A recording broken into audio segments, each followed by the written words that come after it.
Welcome back to the most delayed episode of the Basement Boys podcast. Not delayed in upload date. Those will be uploaded just fine. But in record date. Because not only did we plan this podcast for 2:30 and it is 4:15, we've just had a slew of problems. Each one worse than the last. I decided to get a shower after 2:30, delaying the time. Then Zach got a shower. Then we couldn't find the cord for the mic. And then Audacity wouldn't work on my computer for some reason. So now my computer has the topics and Zach's computer's recording the audio for the first time ever, which is fun, neat, new. I'm loving it. I don't know how you see the topics. Yeah. That did not help. You were like... I tilted the laptop a little bit towards you. See, this is what I have to deal with when you. This is what I have to deal with when you have the topics on your laptop. I have to look all the way across to your laptop. All right. Now you got to look all the way across to my laptop. Listen. Maybe I'll just pull them up on my laptop too. Record the audio and not monitor it. It's up to you, dog. All right. That sounds terrible. I believe in you. I have never done that. So how's your week gone, Zach? Pretty good. Oh yeah, we got to start the Minecraft footage. It's a rough day. Now we didn't. We're having a rough day, alright? We remember. It's been playing the whole time. Isn't that cool? We were supposed to do a live stream after this podcast, but that fell through with our friend group, as it kind of always does with our friend group. Yep. Default mode. So even, like, the stream we were going to do after this is now no longer happening. So I just don't know what the hell's going on anymore. I really don't. My birthday's tomorrow, and I feel like not even excited for it because I'm so discombobulated this week. That's okay. Happy birthday, Matt. Happy birthday, Matt. Anyways, how's your week been, Zach? My week's been... it's been a week. It's been a great, crazy week that I've hated. You think that since classes ended, we'd be talking more, but we haven't. So these podcasts really are like us catching up with each other. Yep. Today was fucking wild. Okay. I climbed a 100-foot silo. Nice. Got in a hole not as wide as my shoulders. And I had to go like this. Ooh, you little diving boy. Diving, wow. Diving right into a silo. That would kill me, certainly. You know what this reminds me of? Yeah. Especially after you said that would kill me. It's like from A Quiet Place. It's like one of those like silos from A Quiet Place where like they're in the silo and it's like a corn silo and they're like falling down the corn, basically suffocating in corn almost. The silo was empty. Oh. It will be more of a splat. Oh. So yes. You would have just hit the ground. The bottom of the silo, at least. The bottom of a metal silo? The bottom of a steel silo. I've always wondered if that's real or not, though. Like, if you were to fall in a silo of, like, corn or grain, if you would, like, slowly kind of sink to the bottom and suffocate. I assure you can only sink so far. Okay. At least with flour. Okay. As the, so the way our silos are designed is, at the bottom of it is, like a thing coming down to a hopper that then pumps the flour through to the inside of the plant. I know that word, hopper. I play Minecraft. Word. Alright, this is going to be so much easier to explain. So it's like a line of hoppers. Okay. So it like pumps the flour into the plant, but as with most things, it needs to vibrate back and forth a bit. Yeah. To allow the flour to actually be moved down. So it's connected with a rubber, like, hose, I guess, is the best description. It's not quite a hose. We call them socks. Nice. Yeah, they don't fit on my feet, though. Okay. But maintenance has a nasty little habit of taking them off and then not putting them back on right.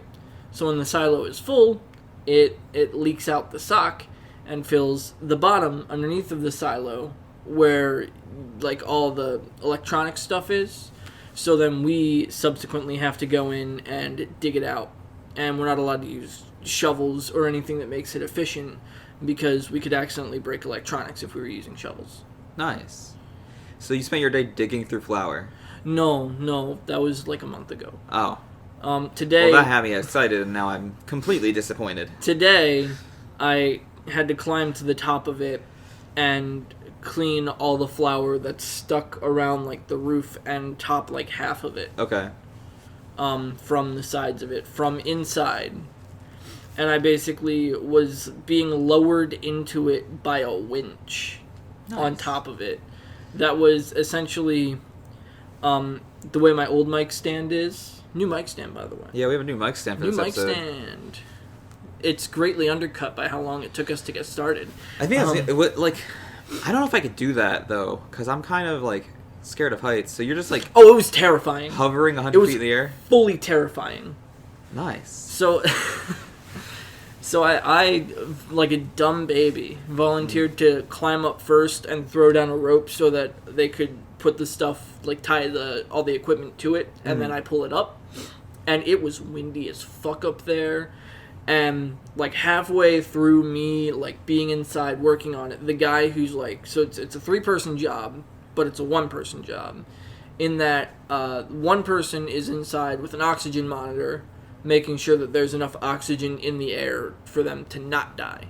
Yes. And then another person is standing right outside of the hole they're in, making sure that they're all right throughout the whole thing, and keeping tabs on the oxygen monitor, filling out paperwork like on the oxygen monitor, as it like so every like 10 minutes or so we have to check it to make sure that it's still a proper amount. Okay. And if it dips too low, we have to leave right away. Okay. And making sure that they don't pass out or fall, and operating the winch to get them back out. Nice. So I was basically like hanging off a winch, standing on like a grate that was like 2 feet wide, and like each like hole in the grate was just big enough so your heel or toe could get stuck in it. Nice. Yeah. So that was pretty much what I was doing, like just brushing the inside of this silo. Meanwhile, this guy's standing on top of the silo, taking the full force of the wind, which was really bad today, like worse than it usually is. Yeah. And he mentions halfway through, he's like, "Yo, do you feel it swaying?" And I was like, "I do now." You're 100 feet in the air, and this guy's like, "Hey, is it windy out?" No, like straight up, we could feel the silo like swaying back and forth, and like skyscrapers do that shit too, but you don't really notice it because it's a fucking skyscraper. This is like a little flower silo. It's a little flower boy. A little flower boy. You're a little flower boy. Which is why I took a shower before we did this. Yeah. Because it's in my ears still. The flower? The flower. Oh, nice. It's in my ears still. I like it. And like my eyes were like covered in it. Mm. You know when you wake up and there's like shit on your lips? I had that. No? I've never had that happen. Okay, well it's not shit, but... Well, I know, obviously, but I mean like, I don't know what you're talking about. The only thing I've ever woken up like... Cheyenne says it's dead skin or whatever. I've never had that happen. I get sand in my eyes like a normal person, but That's otherwise, like, I don't have like dead skin or like I don't have any particles around my lips. Okay. No, I have, this is really gross, but it's not like it's almost like a little slime that you just kind of... You're a little slimy flower boy, huh? Slimy flower boy. But I had that from the flower trying to go into my mouth, despite my dust mask. Mm. And like that's the type of thing where like if you cause a spark in there, it could explode. Yeah. Which is awesome. Well, that sounds like a fun day at work. It was not the most exciting day of this week. What else did you have honestly. happen?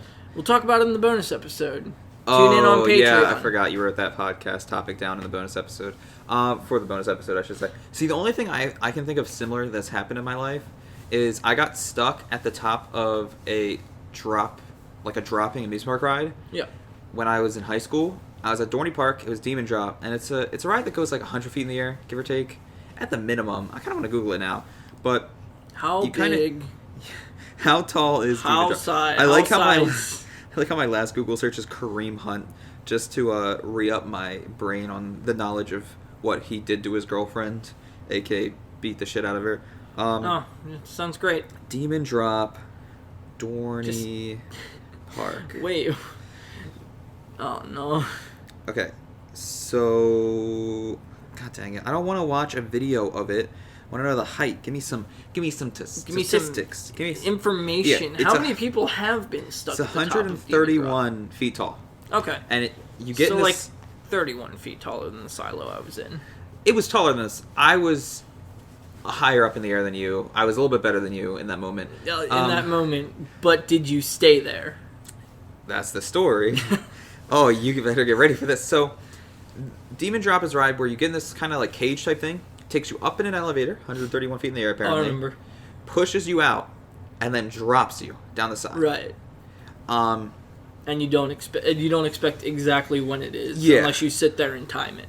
Yeah, it's kind of random, but it's a fun ride. Yeah. So in high school, I went with my friend, his dad, and his like kind of girlfriend at the time. None of which I talk to anymore, mostly because that friend ended up screwing me over. As many of your friends have. Yeah. So obviously, I'm not gonna talk to his dad and his girlfriend if I'm, if I'm also not talking to him. If he has fucked me over. So. You like see them at the supermarket. They're like, "It's been such a long time. How are you?" You're like, "Your son fucked me." Yikes! But so we're up there. We get on the ride, get in this little cage thing. Takes us up the elevator, pushes us out of the elevator, and then nothing happens. And at first we think they were just like messing with us, giving us an exceptionally long like hang time. Because usually like the average, I would say, I've been on that ride a lot. It's approximately 5 to 7 seconds. When I counted it. When I've been there. And I've been there a lot. I've been there once. I've counted between 7 and 11 seconds. Okay. You've been there once. I have been there once. And we rode that ride like 8 times. 8 times, you say? 8 times, I say. Now, here's my next question is, why do you feel the need to protrude on my story? Because I actually have a similar related story that I would like to interject afterwards. God. So this is why I don't talk to Zach outside the podcast. It's because I secretly despise him. Anyways, down inside, we all despise me. Let's restart the story. I get in the ride, you go up the elevator, push us out of the elevator, nothing happens. We end up being there for 20 minutes, give or take. The first 5 minutes were just us kind of chilling, having a good time, making jokes. I was low-key freaking out, so I was just like pointing out cool cars that drove past the highway.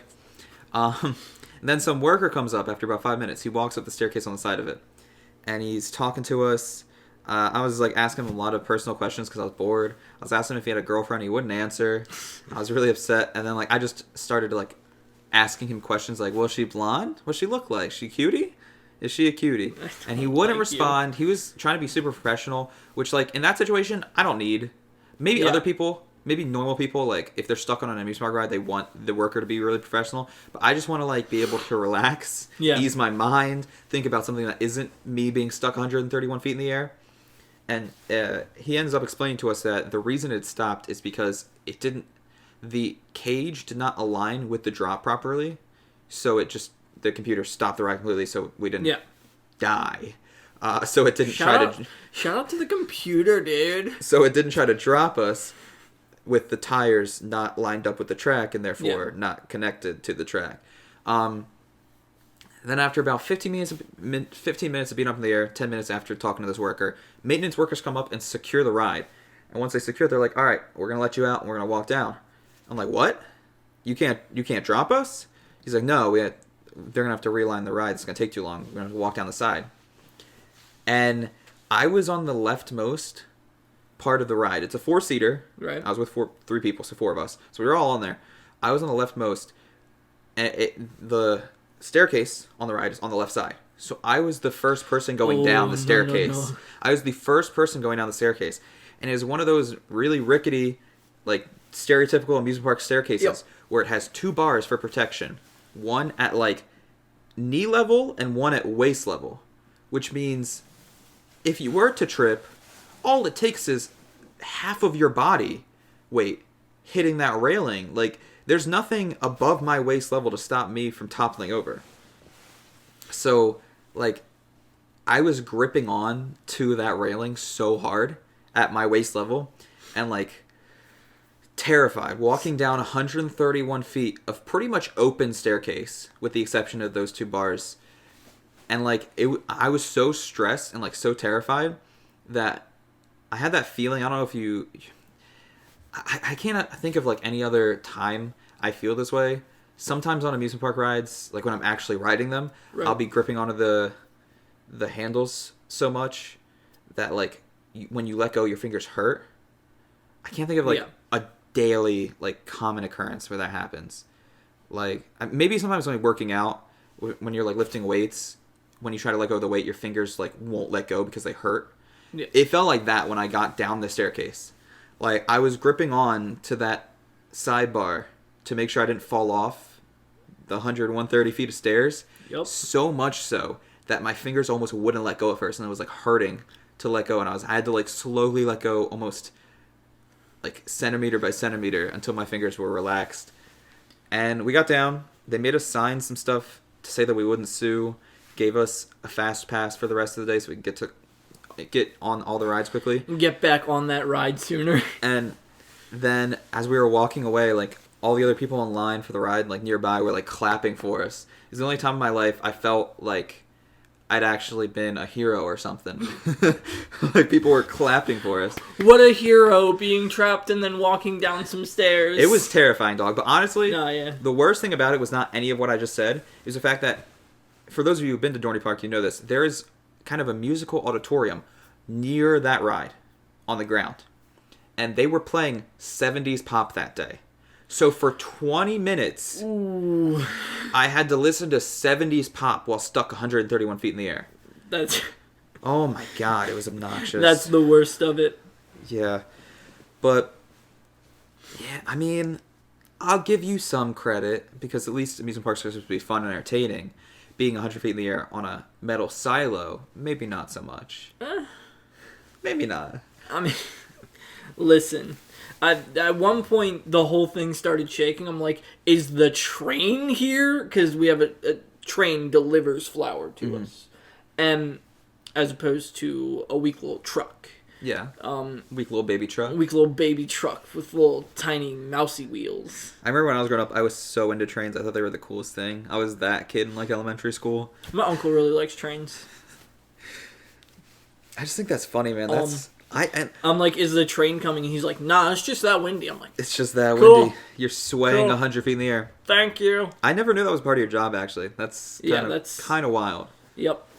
But no, going back to amusement parks, I am slowly, I think I mentioned this on a previous episode. I don't know if it was Patreon, if it was a regular episode. I don't know if I'm making this up right now, but I am slowly becoming more and more just crazed with roller coasters and like amusement parks, to the point where I am almost close to being like a coaster enthusiast, which a lot of people will not know that term. A lot of people are going to find this cringy. I don't care. But what a lot of people consider like being a coaster enthusiast is having a credits list, which, for those of you who don't know, is almost like an Excel spreadsheet of every coaster you've been on, the order you went on them, when you first rode them, the manufacturer of them, how many times you've ridden them. I've done that. Kind of like marathoning a coaster is another one. And that's when you go to a park and just marathon one coaster, ride it over and over and over again every day. That's something I haven't done, but I want to do. And then buying a season pass and like going to parks often is kind of a third and final undefined way. Like, these aren't real requirements. There isn't some coaster enthusiast cult that has created these rules. It's more of a general thing. They're like, oh, you got the season pass? No, I just like buy a ticket on a whim whenever I want to come here. Oh, how many times have you been here this summer? Like 40. Like, oh, well, I mean, you're still not a coaster enthusiast, dude. No season pass, no coaster enthusiasm. No, and Guess that's something I was guess going you're to not do good this enough year. for our club. That's something both of us were going to do this year, but Yeah. the coronavirus kind of stopped that. And if the coronavirus dies off soon, which at this point I'm convinced it'll never go away, I might still buy one because we have a lot of the year left. It is a part of our lives. But yeah, I'm just becoming so like crazy enthused with coasters right now. And maybe it's because I'm quarantined and I'm missing it. But I'm really excited once the coronavirus slows down a little bit to do a marathon at an amusement park, because we recently invested in a GoPro for the podcast, but I chipped in my own money for a chest mount for the GoPro that we can use to wear the GoPro on our chest to record roller coaster footage, which I'm really looking forward to. One of the things we had planned for this summer and still want to do if we can is go to an amusement park and marathon a coaster for an entire day, see how many times we can ride the same coaster in one day. Like, I'm just really excited. And it's gotten to the point where I now almost want to make an entire separate YouTube channel for coasters because I couldn't upload it on, like, it's the thing that wouldn't do well on any of it's your the thing channels. that pisses me off about YouTube is, like, you can't do so many different types of videos and so many different genres of videos on one channel, or else your channel will implode because it won't work with the algorithm. Yeah, like, which I think is dookie. I have a gaming channel and a vlog channel, and if I tried to upload coaster videos to either of those, it would not only, the coaster videos would not only do poorly, but it would make my, say if I upload it to my gaming channel, it would make my gaming videos do more poorly than they are right now already. Like, I'm not popular. It would Bad enough as it is, I don't need the stats getting worse. It would also hurt my gaming videos because I'm no longer making one type of content, and YouTube wants you to make one type of content. Which is so dumb. So while I don't really want to make a third channel right now, it would technically be a fourth channel, but I've let my CSGO channel die off It's like completely. an 8th channel. It would be like my 7th channel, but most of them have either been killed off or deleted. While I don't want to make another channel, I'd have to, and I kind of want to because I want to make videos about coasters. The only thing that's holding me back is I've only been to like 4 or 5 amusement parks. And the reason I say 4 or 5 is because one of them's kind of like a kiddie park. They have 2 coasters, but neither of them are thrill coasters. So I don't have a lot of experience yet, and that's just simply because I have not been to amusement parks out of state. Anyways, it's something I really want to get into. But of course, the second I gain this newfound excitement and this new hobby that I really, really like, of course, the second this happens, the coronavirus, like, because I've been like really building up the hype for coasters at the beginning of this year, and then beginning of this year, the coronavirus. No, yeah, we were discussing getting a season pass, and then a week later, it's like, yeah, coronavirus. I'm kind of glad we didn't buy those season passes though, because about a week after we talked about it, the amusement park we were going to buy season passes for, aka Hershey Park, which I believe is the best amusement park in the world, recently got voted second best behind Holiday World. I respect Holiday World. I actually can see why they deserve to be number 1, but I believe in my heart of hearts that Hershey Park is the best, I'll say the best theme park in the world.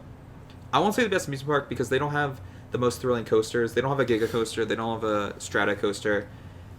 They don't have a lot of different types of coasters right now that other parks have. But it's the best theme park in the world because it's beautiful. The kind of Hershey, company theme is there. The Hershey chocolate theme, Hershey candy theme is done perfectly. And what you would expect from that is like a kiddie park. You would expect an amusement park run by a candy company to be childlike. But they have one of the best thrill coasters in the world right now. At least one of the best hyper coasters in the world right now. If you're looking for thrill, like, it's the best theme park in the world. And we were going to buy season passes for it. We decided to wait. And a week later, they kind of stopped selling them because of the coronavirus. Yep. And because the park wasn't going to open. I think that's funny because you mentioned the thrill coasters and stuff being good for it as a chocolate-based theme park, and I was more leaning the direction of the little kids can go have fun with the mascots in Hersheyland, and every adult gets a free chocolate bar to just cry in the corner and eat. I mean, it's good for kids too. They have a really nice water park that's very kid friendly, and they also have a water coaster which is more thrill based for older visitors of the park. But I don't know, I love Hershey. There's only a couple things Hershey doesn't have coaster wise that I would love. I would love Hershey to invest in a wing coaster, though I don't know how much that would fit the theme of the park. I would also love to see Hershey finally get a Giga coaster, but this county of Hershey, the county Hershey is in, is kind of against that. It's a lot of people were complaining. I should also explain for people who don't know what any of these terms are. I realize I'm sounding Please and thank you. I'm sounding like a complete loser right now. I don't want care, bro. I just like coasters. So a hyper coaster is a coaster between 200 and 299 feet, and a Giga coaster is a coaster between 300 and 399 feet. And Hershey Park has no Giga coasters, but they have 2 hyper coasters now. a lot of people are wondering why they have 2 coasters at 200 feet, but none at 300 feet. And it's because the town won't let them build it as of right now, which is kind of a bummer, but I'd love to see them get a 300-foot coaster. That would be dope. I also would love to see Hershey finally get a hybrid coaster, which is a hybrid between wood and steel, because all of their coasters right now are either steel coasters or wood coasters. Hybrids, in my opinion, are the greatest new trend in the coaster world and have the potential to be the best type of coaster moving forward. But, again, this is all kind of like nerd talk. I don't care. It's a wing coaster, because you mentioned that also. A wing coaster is a coaster where, unlike sitting on the track normally, like a normal coaster, the cart is on the track, and you sit in the cart. Yep. A wing coaster, the cart is on the track, but then the seats are on the outside of the track, kind of lowered, so you're almost sat next to the track. So when you're going up the hill, like, I'm trying to explain it for audio listeners the best way I can. Like, you... So it's like the Great Bear, but the track is between you instead of above you. Yeah, so, like, an inverted coaster is a coaster where the track is above you and you sit below it. A default coaster, like a sit-down coaster, is where the track is below you and sit on top of it. A wing coaster is where the track is basically next to you and you sit on the side of it. That's the greatest way I can put it for audio listeners. Wild. But yeah, Hershey doesn't have one of those. I'm not complaining. I love Hershey Park, and no park has everything. But, oh man, I've been, as you can tell now, really getting into coasters and like the terms, the definitions. Passion. It's becoming, honestly, my second biggest hobby behind video games, I'd say. Like, I think it's slowly overtaking writing, and that's just because I haven't been doing a lot of, like, personal writing lately due to school. Like, we talked in the last episode about how I've written 2 full novels and never published them. However, it'll probably overtake writing here soon if it hasn't already. And again, that's not to say I don't like writing. I really should publish one of those novels. But I already do so much writing for university that I almost don't have any motivation to write for myself personally. And I don't know, coasters are just fun. I love them. I've been having a lot of fun. When I was a kid, I was deathly afraid of roller coasters, which is why I could relate to that story of like gripping onto the handles so tight when I rode them that like I almost couldn't let go. But like now, I'm loving it. Nighttime rides of roller coasters have been my new like passion. Last time I went to an amusement park, I got an insane night ride on a wooden coaster, and it was just so much fun. Like, I don't know, there's not a lot of things in life that I get interested in. I feel like it's really hard for me to find a passion, especially like when video games are such a big part of my life, and I spend so much of my time playing video games. Well, why go outside and develop passions when you can just stay inside where it's safe and play video games all the time? That's kind of how my mind works. And coasters are now kind of the only thing that bring me the amount of like excitement and happiness as video games does, which is nice to have a fallback because video games are I don't know, I think it's just dumb in general for anyone to have one passion and only one passion, because it's very, I don't know, boring. It can get boring. I get bored of video games sometimes, so it's nice to have something else to spend my time and effort planning and doing. I don't know, just researching. Feeling. I've been doing so much coaster researching lately. It's stupid. I really like. I just need to go ride one, but I can't. So I'm stuck. Build your own. I'm stuck being like a nerd, sat at my computer, just being like, oh, I wonder who built this coaster, instead of going out watching other people ride it. Yeah. Twitch live stream of you riding roller coasters. Oh my god. Yeah. I don't know. I'm surprised you don't have any other passions outside of video games, like acting, Zach. I don't want to talk about acting. I took an acting class when I was 13 at a local, like a nearby community college. I've always wanted to hear this story. I'm so glad I pressured you into it. Tell me about your acting classes, Zach. We did. I don't even remember what the teaching thing of it was, but like the final end thing of it was we made like a little movie. And the plot of this movie was absurd. Some of us were cops, and one of the people stole a Barbie Jeep because they really wanted a Barbie Jeep, and so we arrested them. And it was like, all I want is a Barbie Jeep. I've wanted one my whole life, but my dad is mean and said no. And so Okay. the resolution is basically like, oh well, I have a Barbie Jeep. You can just have mine.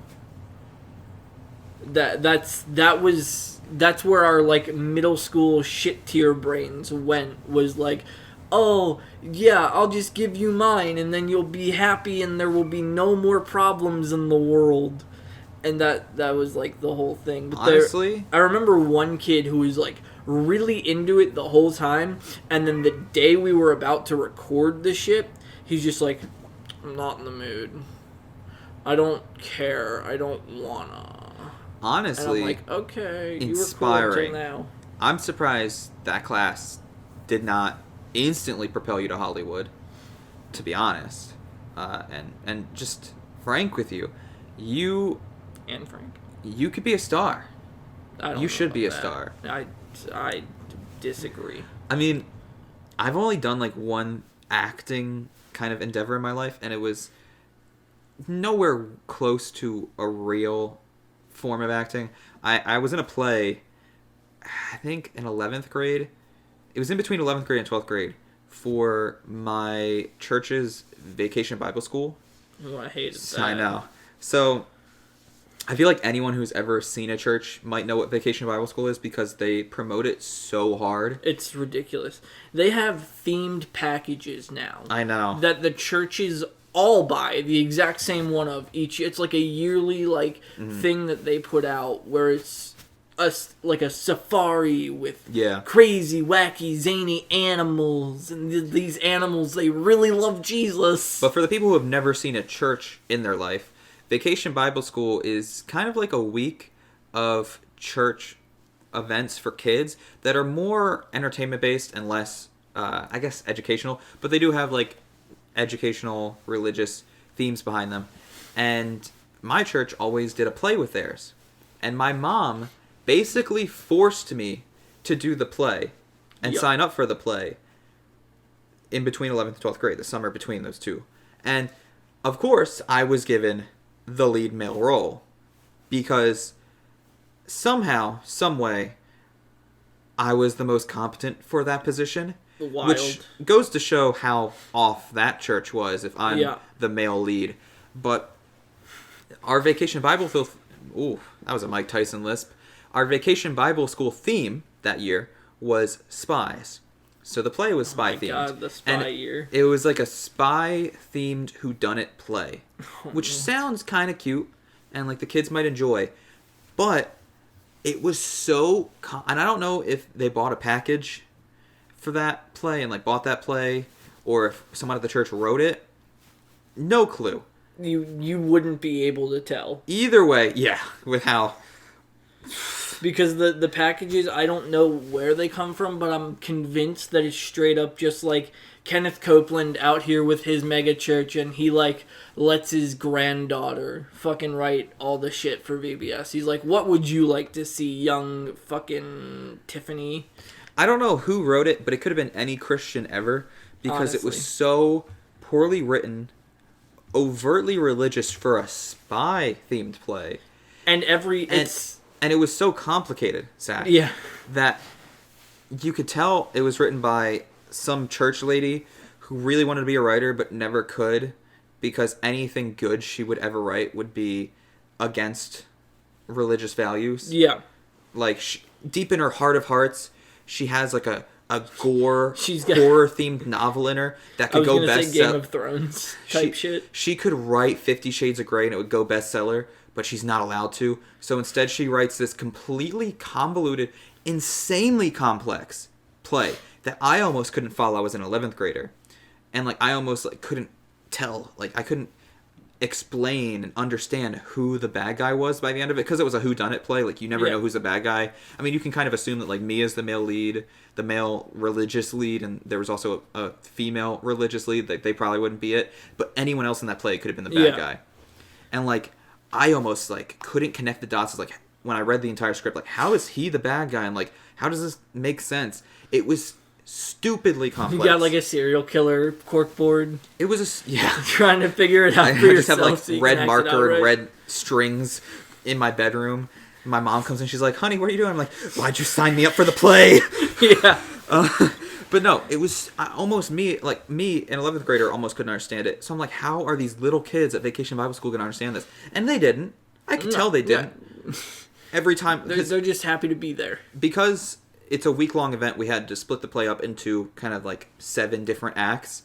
And I could tell with each one, they were just getting more and more confused and uninterested. Yep. But honestly, I kind of killed it. I mean, I was proud of myself. The first couple days, I did not want to be there and could not care. So I was not very enthusiastic. By the end of it, I had a monologue the last day that lasted like at least a page, if not more. And I memorized all of it and banged it out. Your boy banged it out for Jesus. Banging for Jesus. We be banging for Jesus. No. Another thing I love about those VBSs is they're always the exact same, like 5 to 7 themes for the days. Yeah. Well, I've been to enough Vacation Bible Schools across several different churches to just get the gist and know what it is. Like it's the same time every summer. It's the same thing every summer, I should say. And you're completely correct in your observation. So it was interesting, to say the least. But I did it, and I'll probably never do anything close to acting again. However, I don't know. I feel like I did well for the situation that was forced upon me. Mm. And I still hate that play to this day. But any sane person would. I give myself props. Anyways. Do you want to talk about dicks now?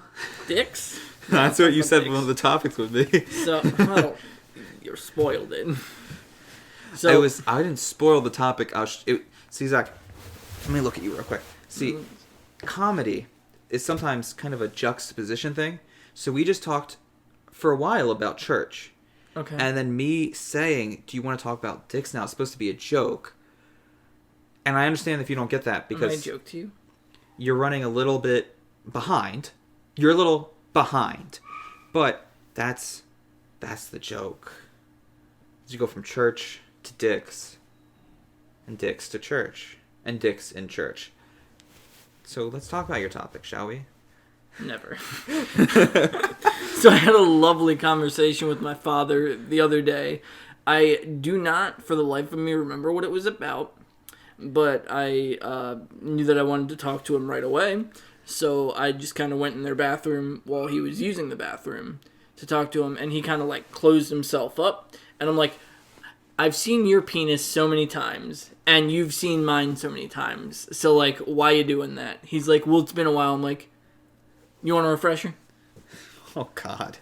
So that's just that and me. That's. I mean, again, like we talked about last episode, our family dynamics are so different, and it was so weird because you just came up to me right before we started the podcast. You're like, "Oh, I have something to add to the topics list." I'm like, "What is it about?" And you're like, "Well, I talked to my dad." I'm like, "What was the conversation about?" And you go, "Dicks." I'm like, "All right, we're adding it to the list." But like, that's something I would never talk with my family about. Like, I've never seen in my memory, like, I think my mom has baby pictures of like me at like 1 year old and my sister as a baby bathing together. Like, every family has that, but in my real memory, my family did that for far too long. I know. Most families do it for far too long. I'm glad my family was not like a shared bathing family. But the earliest memories I can think back to having are at about 3.5, 4 years old. So I have no memory of such, and therefore have never seen anyone in my family naked. And that's, like, again, another big difference between my family dynamic and your family dynamic. Is like, my family is very private and kind of secluded about our personal lives, or at least nudity and things like that. Whereas your family, not at all. We simply could not be. It's not possible for us to do that. I just don't. I can't. I don't know what I would do. Like, that would be so weird for me. I can't relate at all. And you shouldn't. No one should. Ever. But I feel like a lot of people have that family. So I feel like it's okay to, like, not need privacy with your family, but, like, no one in my family had privacy. Which is a lot different than, like, not needing it and not being able to get it. Well, I also think it's a generational thing because, like, a big difference between, like, my parents' generation and our generation is, like, they grew up in schools where, like, you were showering naked in front of all your classmates. Yeah. And, like, our generation, that doesn't fly anymore. Because what the fuck, it shouldn't fly anymore. Like, you're just gonna harbor... You're gonna let gym showers be a setting to harbor sexual harassment and such. Like, it's a good change, and I'm glad our generation doesn't have to put up with that. But, like, it's one of the biggest reasons that, like, when I went to summer camp, for example... if you're in the Boy Scouts and, like, in summer camp, you have to. That's what I'm saying. Is like, when I went to summer camp for the first time, and they had, like, open showers, I was like, oh, no, not happening. So I would go and shower every day at, like, 3 in the afternoon when I knew no one would be there. Like, I would go at the weirdest times. Either, like, 3 in the afternoon or 3 in the morning when no one would be in the shower, and I'd have privacy.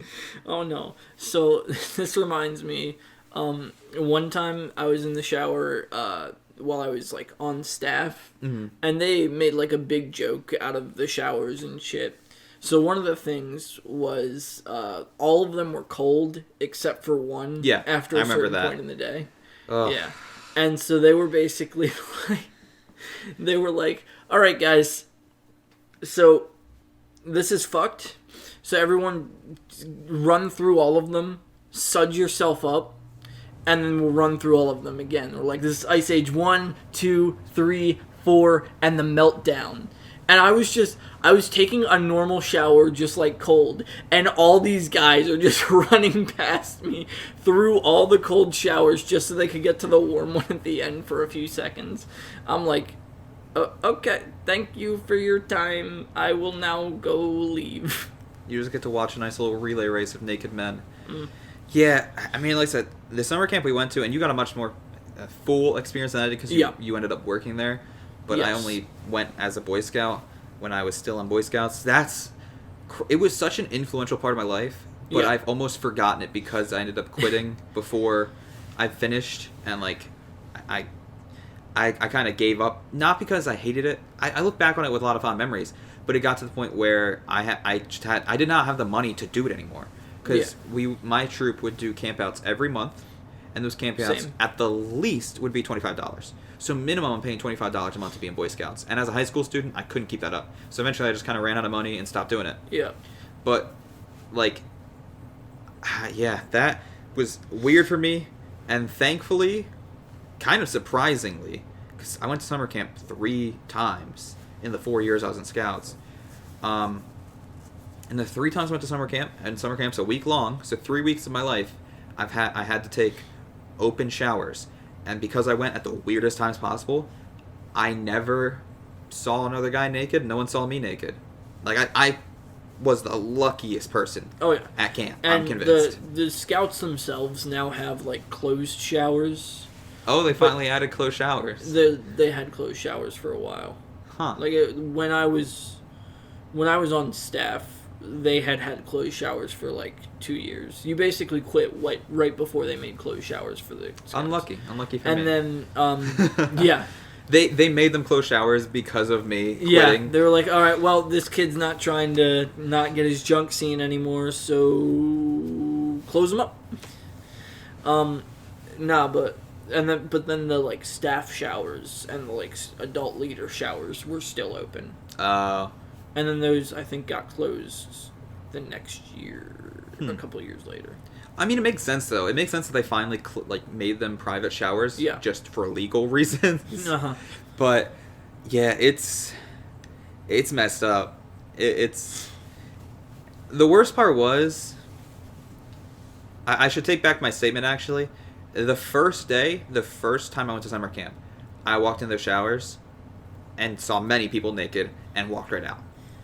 And then I started playing my game of guessing when no one else would be there. Yeah. But that was, again, a shell shock experience for me. For someone who lived in a family, not only like my household family, but like my like entire family. Yeah. Like, I wouldn't see anyone naked in my house. I go to pool parties at my like mom's side of the family. No one would get naked there. Like, my family's very private. Our school did not have like showers at all. Yeah. Like, we didn't have to see each other naked at school. So then I go to summer camp in like 8th grade, and I walk in, and there's just a bunch of naked guys, and I turn around. I'm like, yeah, this is not for me. Not for me, personally. And then on the other end of the spectrum, I'm like, all right, well, I mean, if they look at my penis, that's on them. So. I mean, and to reiterate my latter point, my second point, I don't think any guy has ever seen me naked, which is such a generational difference. Like, I don't think we take that into account, or at least like understand that enough. Like, I cannot think of any time Our grandparents were getting bullied for their tiny wieners, and we don't have to deal with that. That's not what I was gonna say. All right, don't put me in that box.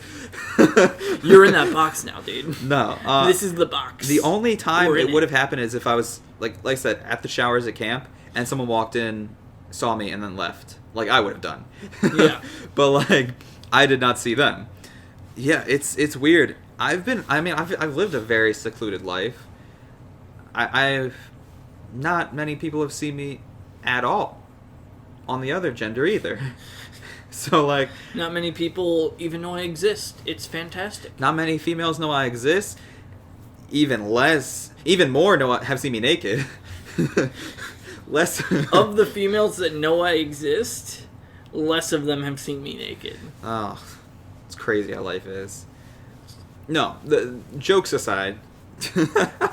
It's whack that you don't try to show your dick to every girl you meet. I know, man. I'm really. How could you do that? I'm playing it safe. No, jokes aside, like, I've lived a very secluded life, and I think that's a very, very big difference, an extremely notable difference between past generations where nudity was kind of less taboo, I feel.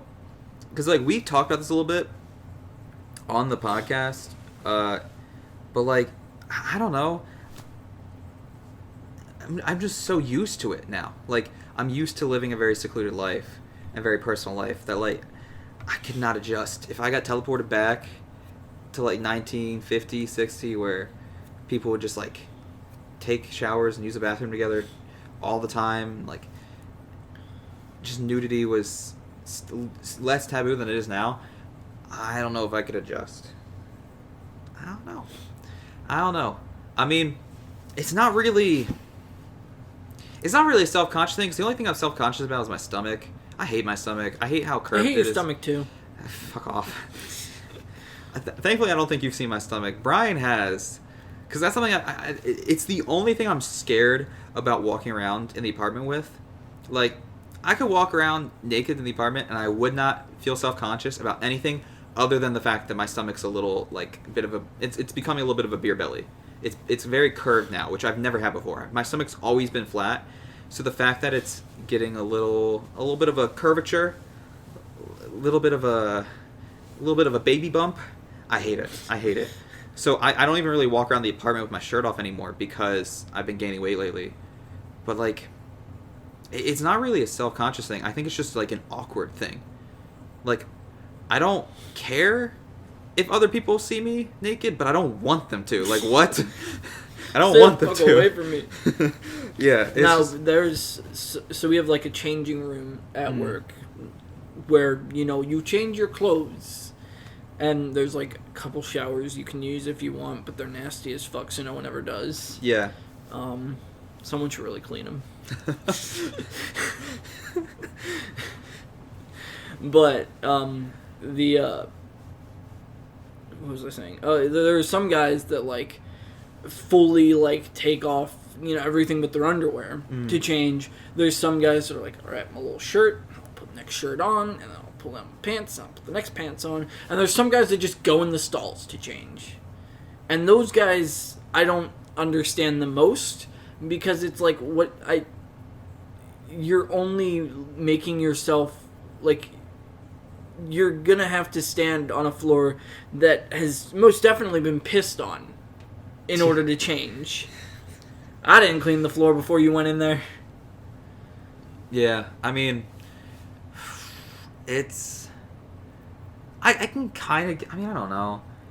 And I think part of, like, why I'm super comfortable with, just not, like, these weird taboos, I guess, of, like, nudity and shit, is because my brothers are, like, special needs and shit, so it's, like, any second of any day, you could just see them fully naked. Oh my god. Both of my brothers have just rolled up on Cheyenne while me and her are, like, babysitting them, just naked, asking for pajamas. It's so bad, but it's so fucking funny. Meanwhile, we've run the numbers, Zach, and your girlfriend's actually seeing your brother's dicks more than yours.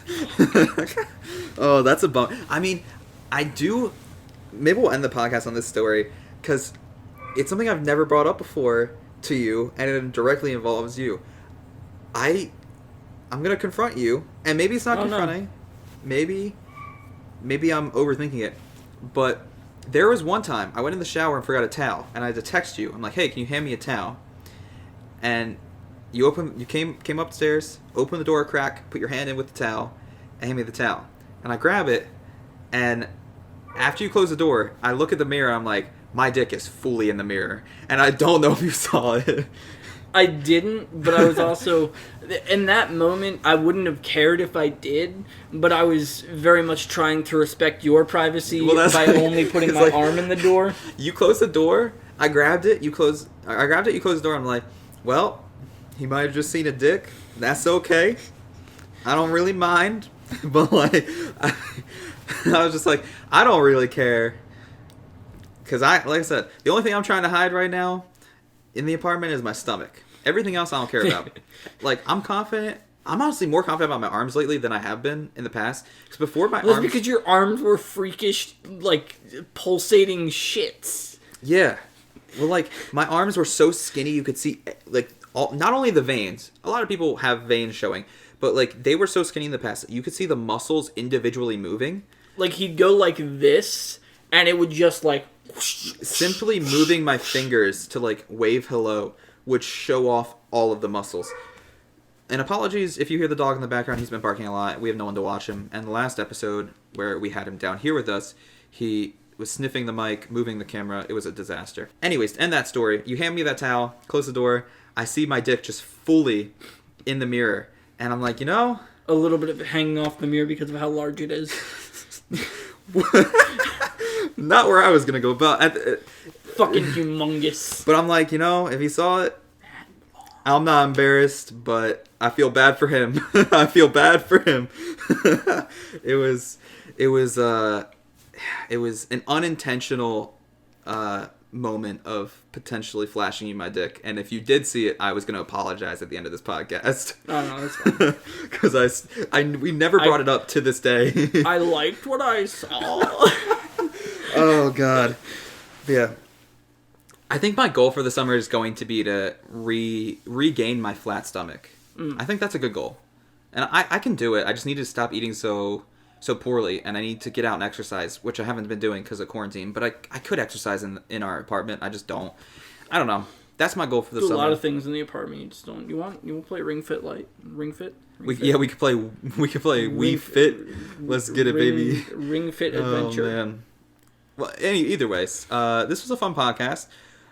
Like usual, we did not get to every topic, but that's because we spent about half the podcast talking about dicks, rightfully so. And the other half talking about roller coasters, rightfully so. Yeah. But if you want to check out the Patreon episode today, we're going to be talking not only more about dicks, but about a lot of even more personal stuff, if you can believe it. If you think we couldn't tuck that thing in, we may tuck that thing in. Yeah. But we appreciate everyone who watches, regardless of whether or not you support the Patreon. It's just a bonus thing. We don't expect it from any of our viewers. Thank you for watching this episode. Make sure to check out all the platforms so you can watch and listen whichever way you prefer. We're on Spotify, YouTube, Apple Podcasts, Google Podcasts, Anchor, Breaker, Pocket Cast, and Overcast. I think that's all of them. I always forget. There's so many now. That's going to be a real bad outro for when we have hot sauce. I know. We're going to have to shorten the outro. But We're eventually going to get to the point where we're reading .11 font in a full page. We're just on 33 different platforms. No, but thank y'all for watching. We hope you all have a lovely day. Again, apologies if the dog barking in the background was annoying. I have a feeling the consensus is going to be to just let him down here when we record these, so he can eat the mic, sniff the mic, lick the mic if he wants to, move the camera like he did several times last episode. Yep. Because him barking in the background is probably more annoying. But, again, please leave your preference down below. Regardless, have a lovely day. We will try to as well. And, peace.